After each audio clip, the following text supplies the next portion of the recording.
This is Generation Stadia, giving you that daily dose of everything and anything Stadia related. And for today's video, we need to discuss all the crazy stuff that happened over the weekend regarding the shipping.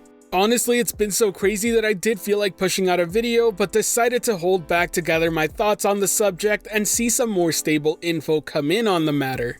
Now, if this is your first time hearing about this, let me break it down real quickly. On Friday, we got confirmation about estimated delivery dates showing up on our orders. In fact, if you go check your order number right now, you should be seeing a date of when to expect your Stadia Founders Edition to arrive. Great news, right? Well, not really. Soon after this, there was tons of panic, confusion, and anger because it seemed nobody actually got an estimated delivery date of November 19th. I mean, I ordered mine the day of announcement, and my estimated delivery is the 25th or the 26th of November. As you can imagine, I was a bit choked to hear about this, I'm not gonna lie. It's alright though, I thought. I'll still be able to activate my Stadia account when I get an email and claim my chosen username and play date of on my PC at least. Then suddenly there were rumors flying around that codes will be sent within the packaging, but after trying to look into this claim, I couldn't find anything credible directly from Google. In fact, all I could find was that we should expect to get our activation codes via email once our package ships through the mail. This didn't end here though. Soon people began to realize that updating your delivery address would advance your date of delivery by quite a lot. So what gives? Where exactly do we stand now? Well, some members of the community on Reddit and StadiaCast's own member Bill decided to reach out to customer service and ask directly. According to customer service, there is a bug going on with the estimated delivery date being incorrect. Apparently we should be getting our packages much sooner than what is being shown there. Problem solved, right? Well, not really. Don't get me wrong, I do believe many of us will receive our Founders Edition way before the date listed originally, and there very well could be a bug going on in their system. But I mean, come on Google, this really shouldn't be happening.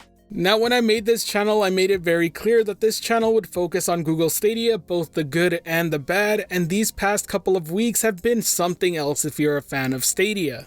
I mean, besides the shipping, we found out about the controller not supporting wireless play outside of the Chromecast, at least not in time for launch. And let's not forget about the term negative latency being used either. While the technique behind it works, calling it negative latency was a horrible choice and led to much more hate towards Stadia.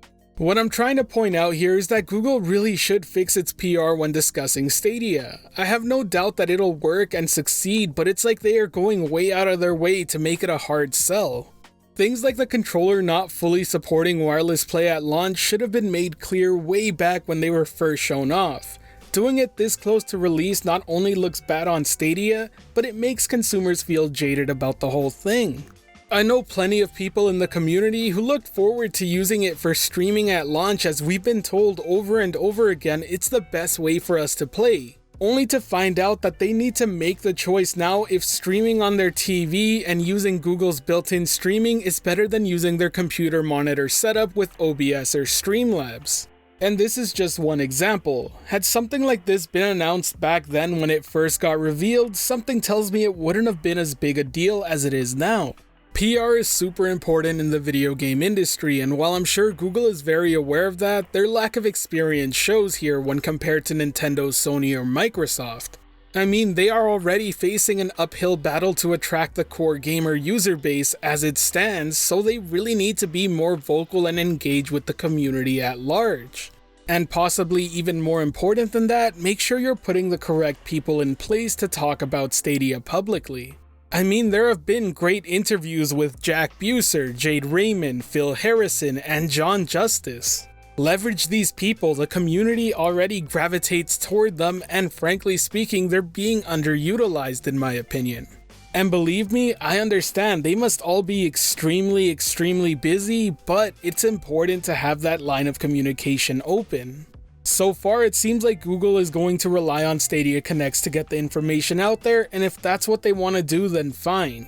But if that's the case, they need to manage to make Stadia Connects feel way more authentic, because as of right now, they feel heavily scripted and a little awkward, honestly. I mean, comparing a Stadia Connect to a Nintendo Direct is absolutely no contest on who does it better. Now trust me, I'm not trying to hate on Stadia here. If anything, it's the opposite. I'm here giving my honest thoughts because I want it to succeed. It has so much potential, but I don't blame anyone who's against it for being that way when all you read up online about it is negativity and pessimism. Anyways, that pretty much wraps up what I wanted to talk about in today's video. If you enjoyed it at all or found it helpful, be sure to hit that like button as it really does help the channel out, and if you're wanting more content like this, be sure to subscribe and hit that notification bell as well. Now today's end of video message is going to be more on the personal side. I really want to give you all a huge thank you. I recently announced that I would be switching up the upload schedule to give myself more time as well as also see what works best for you.